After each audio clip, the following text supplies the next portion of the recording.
노아는 600세 되던 해 2월 10일 홍수가 되기 일주일 전에 방주에 들어가서 총 1년 17일 동안 방주에 머물다가 그 다음해인 601세 되던 해 2월 17일에 방주에서 나왔습니다. 한편에서는 성경에 나타난 일정들을 산정해서 그 기간은 378일로 추정하기도 합니다. 어쨌든 1년 17일이란 적지 않은 시간 동안에 하나님의 보호하심 가운데 있는 방주의 안과 그리고 방주의 바깥은 무서운 심판이 있었는데 노아는 이 방주의 안과 방주의 밖을 동시에 직면하면서 그 시간들을 보냈을 것입니다. 그렇다면 노아의 방주를 통해서 성경이 오늘 우리에게 말씀하시고자 하는 바는 무엇일까요? 그 점을 아는 것이 우리에게 중요하지 않을까 싶습니다. 한 가지 앞서 생각해 본다면 방주 바깥에 있는 사람들과 방주 안에 노아의 식구들과 이 극적인 차이를 가져온 결정적인 원인은 무엇이었을까요? 어떻게 해서 온 세상의 끔찍한 심판에 던져진 상황에서 노아의 가족은 구원을 입을 수 있었느냐 하는 것입니다. 그 점은 노아 때와 비슷한 상황에 처해 있었던 소돔과 고모라의 때를 통해서도 살펴볼 수 있는데 창세기 19장 14절은 이렇게 그 단면을 보여주고 있습니다.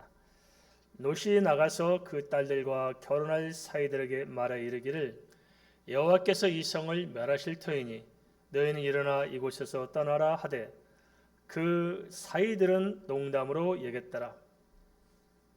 사이들이 어떻게 여겼다고요? 농담으로 여겼다는 것입니다. 소돔과 고모라 때나 노아의 때나 심판에 던져질 수밖에 없었던 것은 이 심판을 앞두고 미리 경고해 주신 하나님의 말씀, 그 말씀을 받아들여야 되는데 거부하고 심지어 농담으로 여겼다고 성경은 이야기하고 있습니다. 도대체 왜 농담으로 여겼을까요? 그 원인의 밑바닥에 뭐가 있었을까요? 가만히 들여다보면 심령이 타락해서 하나님의 살아계심을 알지 못한 때문이 아니었을까요? 하나님을 알지 못한 까닭은 하나님의 말씀을 들어야 하는데 말씀을 듣지 못함으로 그리고 말씀을 들으려 하지 않음으로 말미암아서 결국 하나님을 알지 못한 것이 아니겠습니까? 반면에 노아는 달랐는데 히브리서 11장 7절은 이렇게 말씀하고 있습니다. 믿음으로 노아는 아직 보지 않는 일에 경고하심을 받아 경외함으로 방주를 준비하여 그 집을 구원하였으니 이로 말미암아 세상을 정죄하고 믿음을 따르는 의의 상속자가 되었느니라. 노아는 하나님의 경고하심을 믿음으로 받았고 그 믿음으로 살았기 때문에 결국은 그 믿음으로 말미암아 자신의 가족이 구원한 것이고 또 그 믿음으로 말미암아서 당시 시대의 새로운 역사의 지평을 열어냈던 것입니다. 오늘 우리는 어떻게 살아가고 있습니까? 믿음으로 살고 있습니까? 아니면 세상 사람들처럼 믿음을 떠나 살고 있습니까?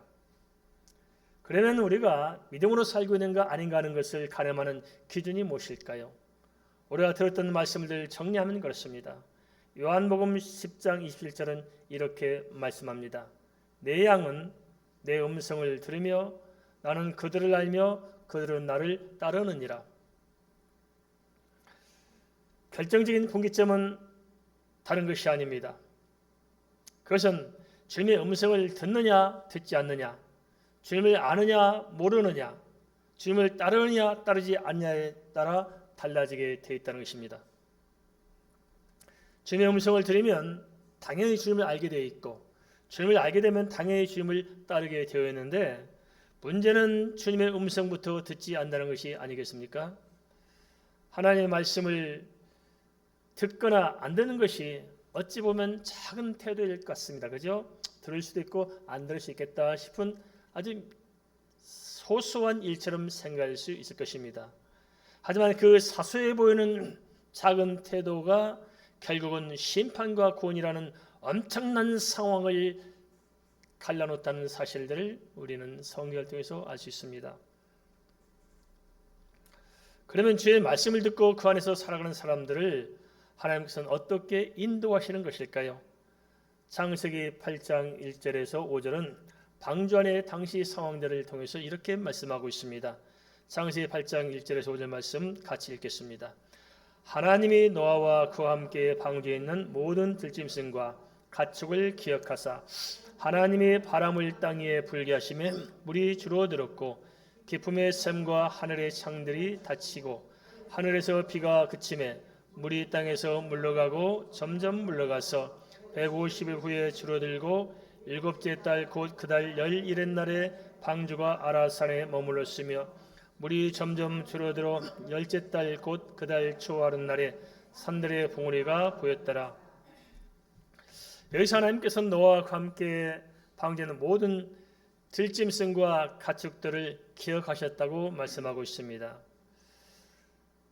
우리가 현재 개역 개정판 성경을 쓰고 있습니다만 그 이전에 있었던 개역 한글 성경에는 권념하셨다고 말씀하고 있습니다. 사실 기억이란 말보다도 권념이란 말이 훨씬 더 깊이 있는 내용을 잘 소화하고 있습니다만은 히브리어 말로는 자카르라는 말로 쓰고 있습니다. 이게 무슨 말이냐면 권념이나 이 자카르나 어떤 의미냐면은 그냥 잊고 지내다가 갑자기 어느 날 생각났다 이런 것이 아니고 지속적으로 마음속에 이렇게 새겨놓고 지켜보면서 함께 했다는 사실들을 이 단어로 알 수가 있습니다. 이는 홍수로 심판한 중에도 하나님께서는 방주의 노아 식구들과 그 짐승들은 잊어버리고 지는 것이 아니고 마음에 품고 지켜보면서 매 순간순간마다 은혜로 함께 돌보셨다는 것입니다. 하나님께서는 노아의 가족에게 왜 그렇게 선대하신 것일까요? 그것은 노아는 하나님께 속한 믿음의 사람이기 때문일 것입니다. 하나님께서는 하나님께 속한 믿음의 사람들, 믿음의 자녀들은 어떠한 환경이든지 어떠한 형편이든지 홀로 버려두지 않고 끝까지 보호하십니다. 이건 주님의 약속입니다. 노아 홍수는 하나님의 심판이 어떤 것인가를 여실히 보여주고 있는 반면에 또 한편에서는 하나님께서 택한 믿음의 자녀들을 어떻게 끝까지 함께 하시고 끝까지 보호하신가를 보여주고 있습니다. 그것을 이사야 41장 10절은 당시 시대 상황을 통해서 이스라엘 민족을 끌어들이면서 그들에게 이렇게 말씀하고 있습니다. 두려워하지 말라, 내가 너와 함께함이라. 놀라지 말라, 내가 내 하나님이 됨이라. 내가 너를 굳세게 하리라. 참으로 너를 도와주리라. 참으로 나의 의로운 오른손으로 너를 붙들리라. 믿습니까? 하나님의 음성을 듣고 하나님을 알게 힘쓰며 하나님을 따라 살고자 하는 그러한 하나님의 사람들은 그가 누구든지 어떤 형편과 어떤 죄이 있든지 상관하지 않고 하나님께서는 끝까지 붙드시고 끝까지 지키시고 끝까지 함께 하시는 줄 믿습니다. 이것을 우리는 노아를 통해서 볼 수 있다는 거죠. 그렇다면 구체적으로 하나님께서는 방주 안에 있는 노아의 가족과 생명체들을 어떻게 돌보셨을까요? 첫째, 하나님께서는 홍수 심판으로부터 보호할 수 있는 가장 적합한 최선의 방주를 미리 준비하도록 하셨습니다. 보통 바다에서 풍랑이 일면 큰 풍랑은 5m, 10m쯤 된다고 합니다. 배를 타보신 분은 알 것입니다. 정말 바다 한가운데서 파도가 얼마나 거세게 몰아치는지 그 큰 배들도 그냥 꼼짝달싹할 수 없을 때가 있습니다. 그런데 5m, 10m 파도가 치면 아마 기겁을 할 거예요. 그런데 노아의 방주는 3m 파도에도 뒤집혀지지 않도록 설계가 되어 있다고 합니다. 만일 노아더러 스스로 알아서 방주를 지으라면 어떻게 지었을까요? 아마 8식구가 탈 수 있는 조그만 조각배 하나를 만들었지 않겠습니까? 하지만 하나님께서 미리 인간의 체질을 아시고 그 설계 도면을 자세히 이야기해주고 자세하게 방주를 짓도록 간섭하심으로 말미암아서 노아의 8식구뿐만 아니고 당시 시대의 역사를 뒤바꿀 수 있는 준비를 갖추도록 하나님께서 합당한 방주를 짓게 하셨고, 또한 그 하나님께서 가르치는 설계 도움들을 지었을 때 30m 파도가 다가와도 끄떡하지 않을 수 있는 최선의 방주를 지을 수 있었을 것입니다. 또 하나, 배멀미를 비롯해서 방주에서 일상생활을 어떻게 하셨을까? 하나님께서 도와주시 않으셨으면 아마 방주에서 살아남을 수 없었을 것입니다. 어떤 한 분들은 동물들의 겨울잠처럼 방주 안의 모든 짐승들을 수면 상태로 보호하셨다고 주장하고 있기도 합니다. 하지만 우리가 세세한 당시 상황의 내막을 알 수 없지만 어쨌든 하나님께서는 필요에 따라서 필요한 은혜를 베푸셨기 때문에 방주 안에서 평화롭게 보낼 수 있었을 것입니다. 하나님께서 기억하셨다는 것은 바로 그런 의미로 해석할 수 있을 것입니다. 물론 예수 믿고 산다고 이 땅에서 내 욕심대로 내 마음대로 만사형통하는 것은 아닐 것입니다. 어떻습니까? 우리가 예수 믿고 살았지만 내 마음대로 다 되고 있습니까? 안 되는 것이 많을 것입니다. 또 우리 다 되게 하면 또 심각해질 수 있을 것입니다. 하나님을 떠나지 않겠습니까? 제가 지금까지 겪어본 바로 그렇습니다. 자기 마음대로 잘 되거나 자기 생각보다 더 잘 된 사람은 교회 안에 남아있지 않습니다. 참 희한하죠. 삶의 궁극적인 방향과 목적과 방법과 태도와 품격이 사실 예수 믿고 나면 달라집니다. 겉으로 보면 달라진 게 없을수록 쉽지 않습니까? 그건 아닙니다. 예수 믿는다고 해서 만사형통은 아니지만은 그러나 만사형통한 삶보다도 더 아름다운 삶을 살도록 하나님께서 바꿔주신다는 것입니다. 그래서 우리가 예수 믿지 않고 살 때는 내 생각의 좁은 틀 안에서 세상을 살아가고 있지만은 예수 믿으면은 삶이 달라지게 되어 있습니다. 무엇보다 삶의 목적이 달라졌고 방향이 달라졌습니다. 태도와 품격이 다릅니다. 예수 믿기 전에는 사람을 함부로 대하했고 예수 믿기 전에는 사람을 이용의 가치로만 생각했을지 모르지만은 예수 믿고 난 이후에는 각 사람 영혼을 바라보기 때문에 그 어떤 사람이든지 겸손하게 섬김의 대상으로 삼고 살아갑니다. 그리고 예수 믿기 전에는 돈만 많이 벌고자 몸부림쳤을지 모르지만은 예수 믿고 나서는 그렇게 살지 않습니다. 식당을 하더라도 내가 좋은 음식을 깨끗하고 맛있는 음식을 잘 만들어서 배고픈 사람들에게 필요한 사람에 대접하고 섬기기를 원합니다. 의사가 되었더라도 돈 버는 의사가 아니고 고통받는 사람들 치료하고 도와주기를 원할 것입니다.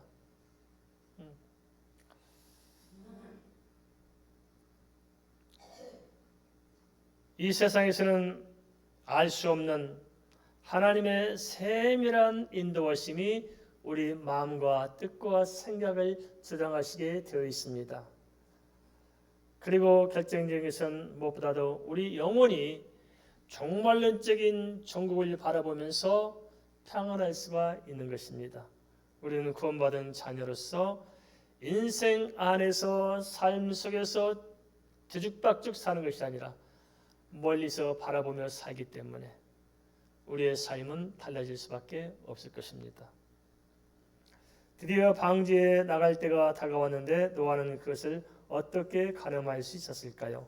이어서 창세기 8장 6절에서 11절의 말씀을 살펴보겠습니다. 창세기 8장 1절에서 12절을 같이 읽습니다.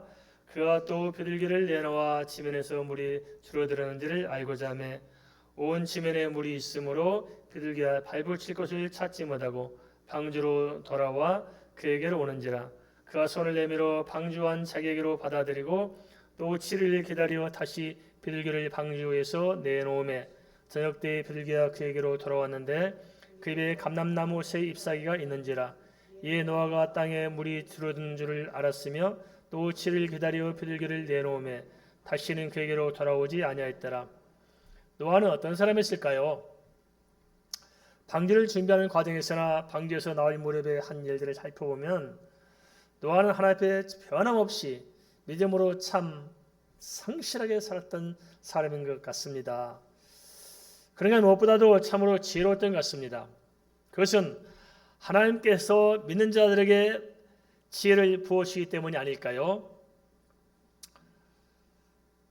하나님 안에서 성령의 인도함을 받아 오직 은혜로 살아간 사람들은 하나님의 지혜로 말미암아 노아뿐만 아니라 지혜롭고 성실하고 뭔가 구별된 삶, 경건한 삶을 살게 되어 있습니다. 그 자체가 하나님의 살아계신 증거 아닐까요? 노아는 다가올 홍수를 준비하며 살았지만 또한 방주 안에서도 방주에서 나갈 때가 언제인지 가늠하며 살았습니다. 고대 항해사들도 배 안에 새들을 싣고 다니면서 육지를 이렇게 가늠했다고 합니다만은 어쩌면 이것은 노아가 원조가 아닌가 싶습니다. 노아는 거시적으로 넓게 멀리 바라보는 거시적으로는 하나님께서 인류 이 당시 시대를 이끌어가는 그 역사의 손길을 바라보았을 것입니다. 그런가 하면 미시적으로는 좁게는 하나님께서 내 자신의 삶 속에 들어오셔서 나를 이끄시는 그 자신의 삶 속에서 하나님의 손길을 보면서 살았을 것입니다. 이게 예수 믿는 사람의 삶이 아닌가 싶습니다. 넓게는 하나님께서 이 지구촌의 역사를 어떻게 이끌어 가시는가를 우리가 잘 볼 필요가 있습니다. 그런가 하면 또 미시적으로 내 자신을 바라보면서 내 삶 속에서 지금 하나님께서 나를 어떻게 인도해 가고 계신가 하는 것을 잘 봐야 우리가 믿음으로 온전하고 지혜로운 삶을 살 수 있을 것입니다. 덮어놓고 믿어서는 안 됩니다. 은사 중에서 첫 번째 은사가 무엇입니까? 지혜의 말씀을. 그래서 첫 번째가 지혜를 말씀하고 있습니다. 그것은 예수 믿으면 지혜가 생깁니다. 믿음의 선전들도 마찬가지입니다. 당시 시대만이 아니고 아브라함도 400년 후에 있을 일들을 미리 바라봤고 모세도 앞으로 될 일들을 바라보고 세상을 따랐고 다윗도 오실 메시아를 바라봤습니다. 우리도 그렇지 않습니까? 우리가 지금 이 땅에 살고 지금 이 시대에 살고 있지만은 우리는 이 세상의 종말의 때 그 이상 그 넘어서서 천국을 지금 보고 우리가 살고 있는 것이 아닐까요? 이것이 하나님의 지혜가 아니고 무엇이겠습니까? 이 시대를 사는 우리도 하나님 앞에서 살아간다면 보다 지혜롭게 이 세상을 살아갈 수 있도록 인도하실 것입니다. 마태복음 16장 3절에서 주님께서는 주님의 뜻을 이렇게 말씀하고 계십니다. 아침에 하늘이 붉고 흐리면 오늘은 날이 굳겠다 하나니 너희가 날씨는 분별할 줄 알면서 시대의 표적은 분별할 수 없느냐. 그저 세상 일만 바라보고 안주할 것이 아니라 멀리 하나님께서 지금 이 시대를 어떻게 운행하며 어떻게 섭리해 가는 것을 우리는 보고 살아야 합니다. 그리고 또 가까이는 내 가정을 살피고 내 마음을 살피고 내 자식들을 살피고 내 교회를 살피면서 내 주변을 통해서 하나님께서 지금 무슨 뜻을 나타내시기 원하시고 뭐라는 말씀하시는 걸 보시면서 그 안에서 우리가 갈 길을 봐야 우리가 노아처럼 지혜롭게 처신할 수가 있을 것입니다.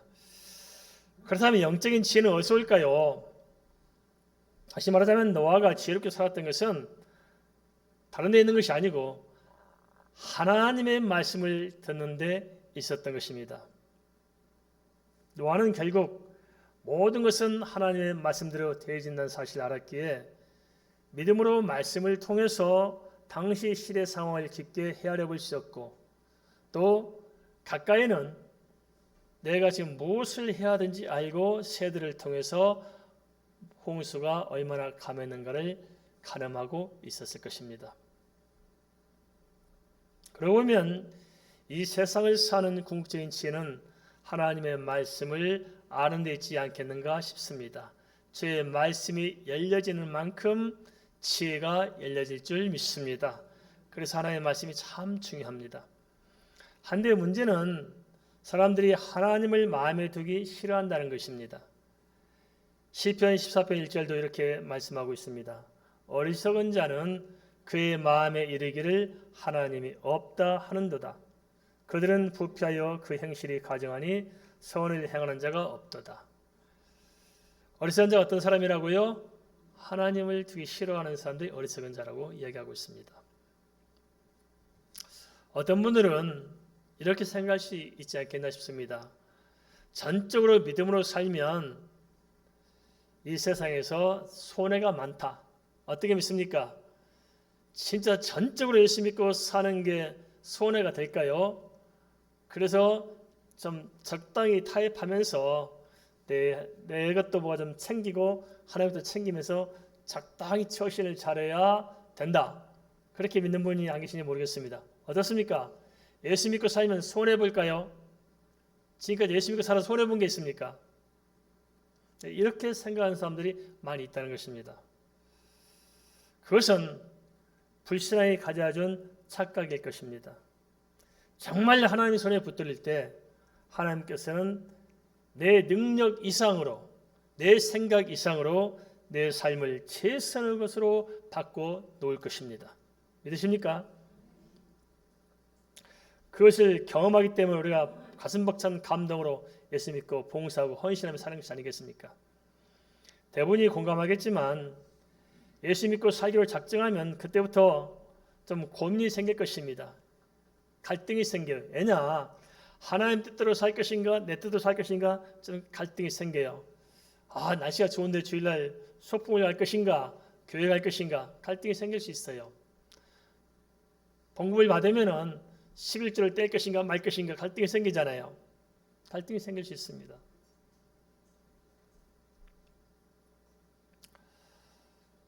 그럴 때 대부분 이렇게 참 마음을 추스르기가 어렵고 그러다 보니까 예수 믿는 것이 피곤해요.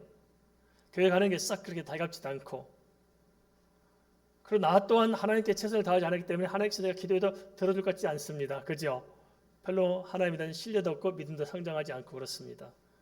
근데 실제 그렇게 살면 또 삶 현장에서 보면은 별로 그렇게 또 삶이 아름답지도 않고 또 삶 속에 하나님의 역사가 있는 것 같지도 않아요. 그런데 그런 삶을 가지고 쭉 지속하다 보니까 믿는 것도 아니고 안 믿는 것도 아니고 결정적인 순간은 항상 내가 선택하고 내가 결정하고 그래서 또 보면 또 예배는 나오고 이거 얼마나 서로 갈등이 심할까요? 예수 믿고 살면 믿음으로 살면 손해 보일 것 같은데 또 안 나가면 또 뭔가 좀 찝찝하고 양다리 걸치지 마시고 결단하는 마음이 편합니다. 할렐루야! 결단하시기 바랍니다.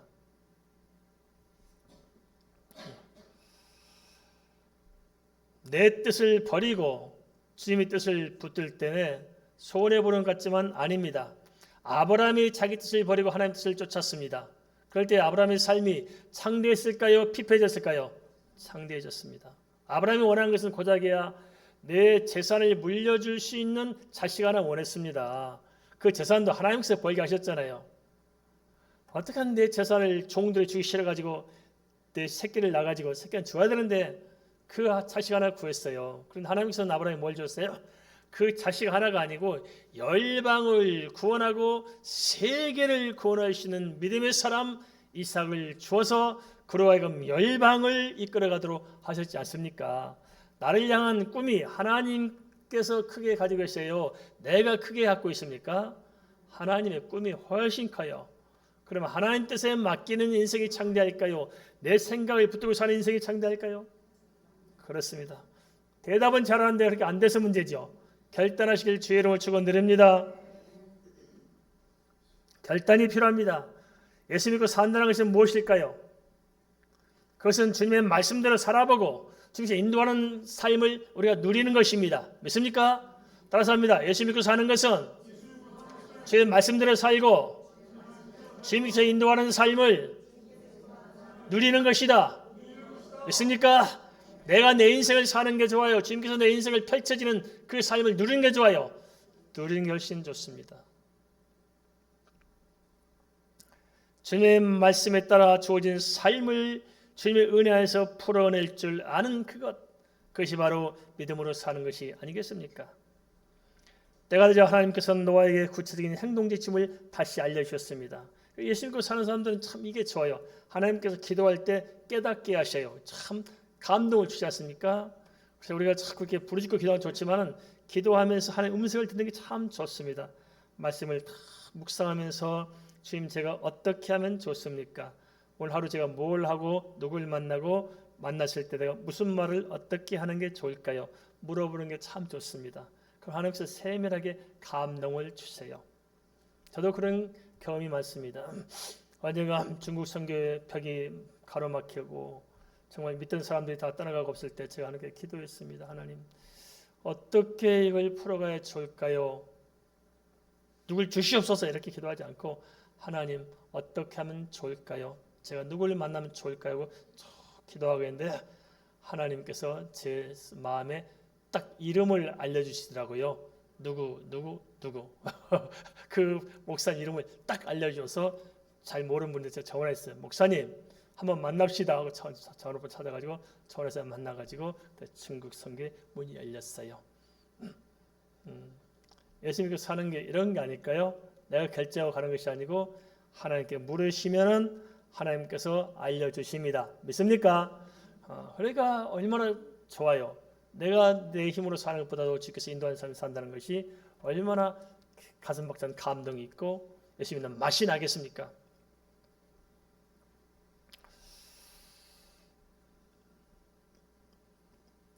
하나님께서는 어느 시대건 믿음의 사람들을 통해서 역사를 운행하십니다. 그뿐만 아니라 하나님께서는 개인의 생사화복이나 전 인류의 구속사에 있던 모든 것까지 친히 주께서 주관하십니다. 어떤 사람은 그 사실을 아는데 어떤 사람은 몰라요. 그냥 감각 자체가 마비된 사람도 있습니다. 전적으로 하나님의 음성을 듣고 그 음성을 붙들고 그 음성을 가지고 기도하는 사람들, 하나님을 구하는 진정성 있는 믿음의 사람들은 하나님께서 일마다 때마다 내가 하시는 음성을 들을 수 있을 줄 믿습니다. 때가 되자 하나님께서는 노아에게 구체적인 행동 지침을 다시 알려주셨습니다. 우리에게도 마찬가지로 구체적인 행동 지침을 알게 하실 것입니다. 이어서 창세기 8장 15절에서 19절 말씀을 같이 읽겠습니다. 하나님이 노아에게 말씀하여 이르시되 너는 내 아내와 내 아들들과 내 며느리들과 함께 방주에서 나오고 너와 함께한 모든 혈육이는 생물 곧 새와 가축과 땅에 기는 모든 것을 다 이끌어내라. 이것들이 땅에서 생육하고 땅에서 번성하리라 하시매 노아가 그 아들들과 그의 아내와 그 며느리들과 함께 나왔고 땅의 동물 곧 모든 짐승과 모든 기는 것과 모든 새도 그 종류대로 방주에서 나왔더라.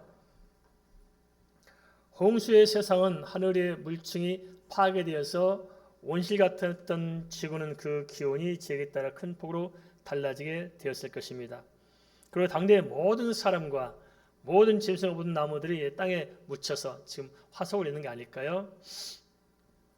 그런가 하면 지각 변동으로 미국의 그랜드 캐년이나 호주의 블루 마운틴이나 중국의 어떤 장각이 같은 그런 대협곡이 생기게 되었을 것입니다. 하지만 하나님께서는 모든 짐승들을 방주 밖으로 이끌어내시기 전에 처음 창조한 때와 마찬가지로 파괴된 세상에서 살아갈 그들을 바라보시면서 긍휼함을 베풀어 주셨는데 그게 뭐냐? 다시 생육하고 땅에서 번성하도록 복을 주셨다는 것입니다. 이는 하나님의 뜻은 사람에게나 짐승에게나 심판이 아니라 축복으로 생육하고 번성하고 충만하도록 하는 데 있기 때문입니다. 어떻게 믿으십니까? 하나님께서 나를 벌 주기 원하실까요? 복을 주기 원하실까요? 어떻게 믿고 사십니까? 우리에게 복을 주신 하나님이십니까? 벌 주기 원하신 하나님이십니까? 어떻게 믿고 사세요? 각자 자기 자신을 너무 잘 알기 때문에 대답하기 쉽지 않죠? 우리가 어떠한 상황에 있을지라도 하나님께서 마지막까지 우리에게 복된 삶을 살도록 이끌어내시기를 원하실 줄 믿습니다. 우리가 제약 중에 있을지라도 하나님 우리를 버리지 않고 우리를 기억하고 그 안에서 건져내기를 원하실 것입니다. 믿으십니까? 하나님은 우리처럼 쫀쫀하지 않으십니다. 어떤 분은 그렇게 믿으시더라고요. 혹시 우리 중에도 그런 분이 안 계시는지 모르겠습니다. 어떤 분이 그랬대요. 자기가 11조가 아까워가지고 그걸 지갑에 넣고 다녔대요. 뭐 안 내고 딴 데 쓰려고. 그런데 시장에 갔다가 지갑을 도둑 맞았대요. 훔쳐가 볼 때 누가. 그래서 하나님이 11조 안 내니까 이렇게 걷어가셨다고. 하나님 그러실까요? 하나님 막 도둑질 하신 하나님이시여. 이렇게 믿으세요. 당신 생각이지. 하나님이 쫀쫀하게 11조 안 했다고 도둑질해 가실까요? 11조 안 해서 사업 망하게 하실까요? 어떤 분 그렇게 믿는 분도 계시더라고요. 제가 직접 들었어요. 자기가 주일 성수 안 하고 그날 등산 갔는데 내려오다가 발목이 부러져 버렸대요. 그래서 하나님께서 주일 성수 안 했다가 발목을 부러뜨렸다고. 그래서 참 그렇게 생각하는 것은 당신 생각이지만은 하나님이 주일 성수 안 했다가 발목을 부러뜨릴까요? 그래서 자꾸 우리가 이런 어떤 율법적인 생각에 짓눌려 있어가지고 자유롭지 못해요. 지금까지 11조 안 했어도 상관없어요. 지금까지 주일 성수 안 해도 상관없습니다. 알겠습니까? 자유하세요. 하나님 없으면 우리 세금 고리대금 어쩝니까? 하나님 그런 하나님 아니세요. 하나님은 우리처럼 쫀쫀하지 않습니다. 괜찮아요. 지금까지 주일 성수 못했어도 괜찮고 지금까지 하나님 뜻을 못 살아도 괜찮아요. 중요한 것은 지금부터 다시 시작하면 됩니다. 할렐루야. 지금 다시 시작하면 돼요. 그러면 홍수 전 과정을 겪고 난 이후 방주에서 나온 노아가 첫 번째 했던 일은 무엇이었을까요? 창세기 8장 20절에 이렇게 알려주고 있습니다. 창세기 8장 20절 같이 읽습니다. 노아가 여호와께 제단을 쌓고 모든 정결한 짐승과 모든 정결한 새 중에서 제물을 취하여 번제로 제단에 드렸더니. 방주에서 나오자마자 노아가 제일 먼저 한 일은 무엇이라고 말씀하고 있습니까? 그렇습니다. 그것은 하나님께 제사를 드린 것이라고 알려주고 있습니다. 후대의 믿음에 수행했던 아브라함 역시도 어디로 가든지 항상 그가 먼저 했던 것은 뭐냐면 하나님 앞에 제사하는 일이었습니다. 우리로 말하자면 예배 중심으로 살았다는 것입니다. 성경에서 하나님의 은혜를 알고 하나님의 은혜를 누리며 살았던 사람들의 공통점은 예배 중심으로 살았던 사람들이었고 예배하며 하나님을 찬양하고 예배하며 하나님께 기도하던 그런 사람들이었습니다.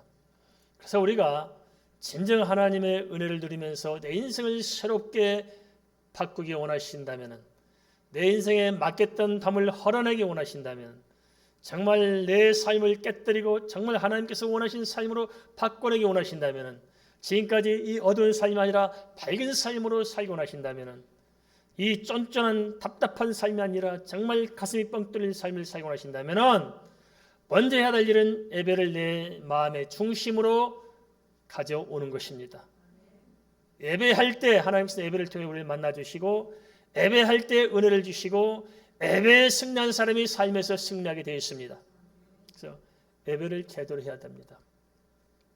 근데 우리는 예배를 통해서 우리 자신을 발견할 수 있습니까? 예배를 통해서 하나님을 만나는 게 얼마나 있습니까? 예배를 통해서 주의 음성을 듣습니까? 예배를 통해서 우리가 하나님을 경험하고 있습니까?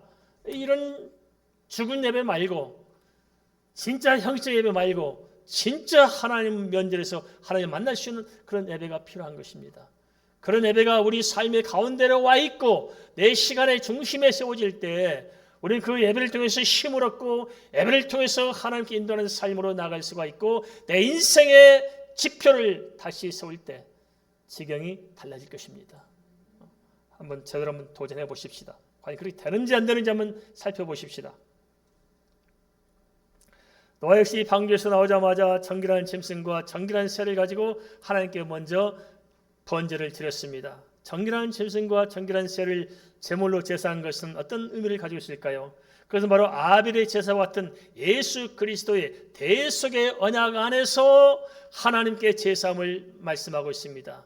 우리로 말하자면 예수 그리스도의 제사함, 예수 그리스도께서 나를 위해서 흘리신 그 피 가운데서 믿음으로 하나님께 나가는 것이 예배라는 것입니다.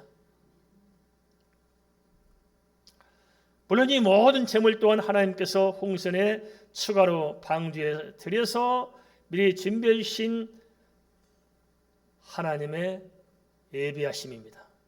하나님께서 주신 거예요. 우리도 예배할 때 뭐 우리 걸 가지고 예배합니까? 아니에요. 우리가 입은 옷이 누가 주셨어요?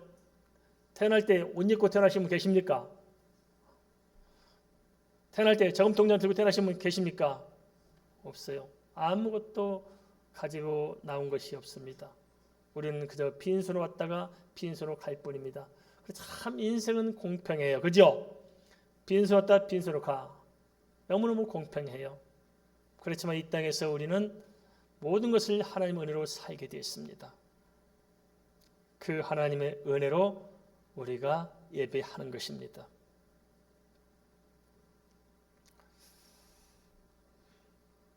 노아는 인류 역사의 새로운 출발을 이처럼 하나님의 은혜 안에서 언약의 제사로 첫걸음을 내딛게 되었습니다. 이러한 노아의 제사를 받으시고 하나님께서는 중심의 생각을 이렇게 피력하고 계십니다. 창세기 8장 21절 같이 읽겠습니다. 창세기 8장 21절입니다. 여호와께서 그 향기를 받으시고 그 중심에 이르시되 내가 다시는 사람으로 말미암아 땅을 저주하지 아니하리니 이는 사람의 마음이 계획하는 바가 어려서부터 악함이라. 내가 전에 행한 것 같이 모든 생물을 다시 멸하지 아니하리니. 하나님께서는 노아의 제사를 받으시고 다시는 사람으로 말미암아 땅을 저주하지 않으시겠다고 그렇게 말씀하십니다. 그리고 아담의 범죄 이후 그 죄성이 전가되어 사람은 어려서부터 악하다는 사실들을 다시 인정하십니다. 이게 무슨 말이냐? 하나님께서 사람의 연약함을 보시고 계신다는 것입니다. 우리가 원래 연약해요. 그렇죠? 연약해요. 그것을 하나님께서는 지켜보고 계신 것입니다. 그래서 하나님께서 인간에게 소망을 두고 있지 않아요. 우리 연약함을 알기 때문에 하나님께서는 우리를 향해서 사랑을 베푸실 뿐이지 우리를 뭐 어떻게 해서 그건 아닙니다. 그래서 하나님께서 바라보는 인간은 사랑의 대상일 뿐입니다.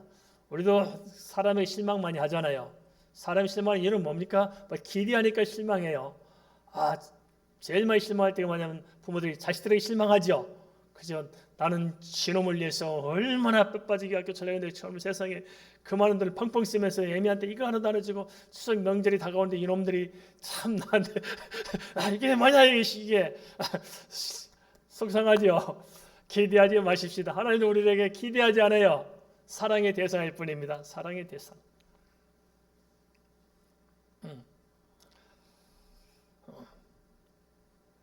노아는 하나님 앞에 신실하게 물론 살았지만은 그러나 하나님께서는 노아를 하나님으로 창조하지 않았어요. 인간으로 창조했습니다. 연약함을 알고 있을 겁니다.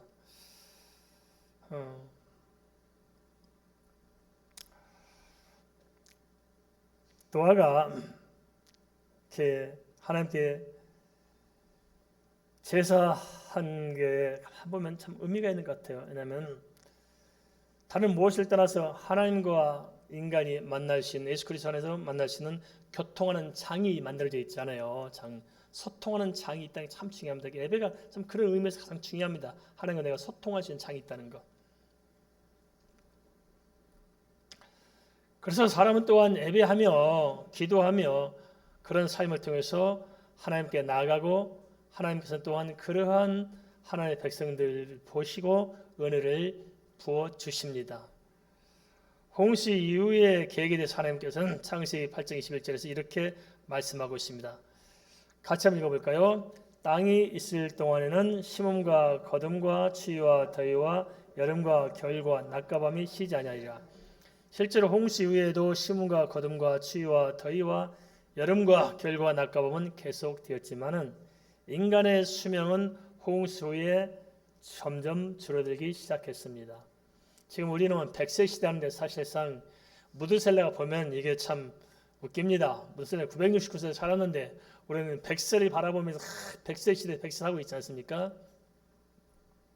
이 차이가 어디서 생겼냐면 노아 홍수로 인해서 생겼습니다.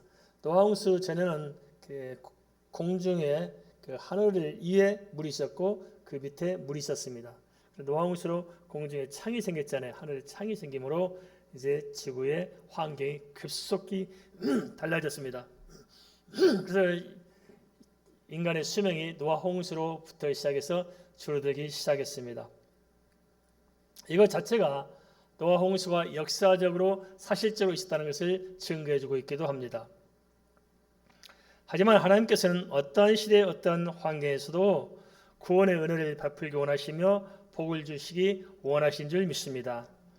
그럼에도 불구하고 오늘날 이 시대에 사는 사람들도 노아가 믿었던 하나님을 알지 못하고 살아가고 있습니다. 노아는 홍수 전이나 방주 안에서나 홍수가 끝난 이후나 하나님과 함께 살았고 하나님께 제사했고 하나님의 은혜로 살았습니다. 어찌 보면 그러한 삶이 참 몸이 건조해 보일 수 있습니다. 예수님을 산다는 것이 참 재미없을 수 있어요. 어찌 보면 예수 안 믿고 살면 뭐 마음대로 살아갈 수 쉽잖아요. 한번 생각해 보세요. 중간에 예수 믿으시는 분들 한번 생각해 보세요. 예수 안 믿고 살 때가 재밌을까요? 믿고 살 때가 재밌을까요? 어느 때가 재밌었어요? 중간에 예수 믿고 사신 분들 그렇죠? 언제 재밌었어요? 언뜻 보면 예수 안 믿고 살 때가 훨씬 재밌어 보입니다. 그러잖아요. 세상 쾌락을 쫓아서 사니 얼마나 화끈거리고 심장이 쫄깃쫄깃하겠어요. 재밌을 수 있어요. 그런데 예수 안 믿고 살아가는 삶을 보면은 그 안에 참된 평안함이 있었습니까? 기쁨이 있었습니까? 소망이 있었습니까? 중간에 예수다 방황해 본 사람들 알잖아요. 진짜 하나님 만나고 나니까 지나온 세월이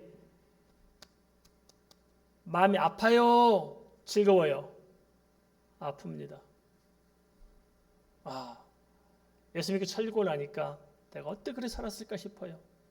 어떻게 그렇게 살았을까? 예수 믿고 사는 것이 어찌 보면 참 단순해 보여요. 그리고 참 재미없어 보여요. 그렇지만 참된 평안함이 있고 참된 감사가 있고 소망이 있고 자유함이 있고 의미가 있고 보람이 있고 가치가 있고 진짜 하나님 만나니까 하나님께서 매일매일 새롭게 부으신 은혜 안에서 행복합니다. 할렐루야. 죄짐을 벗고 이 인간의 이 구원받지 못한 사망의 짐을 벗고 살아가니까 자유합니다. 내 십자가를 지고 좁음으로 들어가니까 재미없어 보이고 답답해 보일 수 싶지만은 사실 그러나 그 좁은 문 안에 들어가 봤더니 그 속에 천국의 은혜가 있습니다. 할렐루야. 이게 예수 믿고 사는 걸 삶이 아닐까요? 그래서 요한복음 8장 32절에도 진리를 알지니 진리가 너희를 자유케 하라고 이야기하고 있습니다. 어떤 게 사는 게 좋을까요? 노아처럼 재미있게 방주나 지었을지 모르지만은 구원받는 게 좋겠습니까? 제멋대로 살다가 심판받는 게 좋겠습니까? 우리는 선택해야 됩니다. 노아의 시대만 문제가 아니고 오늘 우리 시대도 똑같이 예수 그리스도의 재림의 심판을 눈앞에 두고 있습니다. 그리 아니할지라도 우리 시대 우리는 우리 인생의 종말론적인 천국을 바라보고 있습니다. 중요한 것이 무엇일까요? 어떻게 사는 것이 잘 사는 것일까요? 결정을 해야 됩니다. 무엇보다도 하나님의 음성을 들으십시다. 제 말씀을 들으십시다. 그리고 그 말씀 붙들고 예배합시다. 그리고 그 예배를 통해서 주님을 알아가고 배워가십시다. 그리고 좀 더 나아가 그 말씀대로 살아보십시다. 그리고 하나님께서 우리 생애를 어떻게 인도하는가, 무엇이 달라지고 어떤 변화가 있는가 하는 것을 발견해 보시기를 주의 이름으로 축원을 드립니다. 우리 말씀 생활을 함께 기도하겠습니다.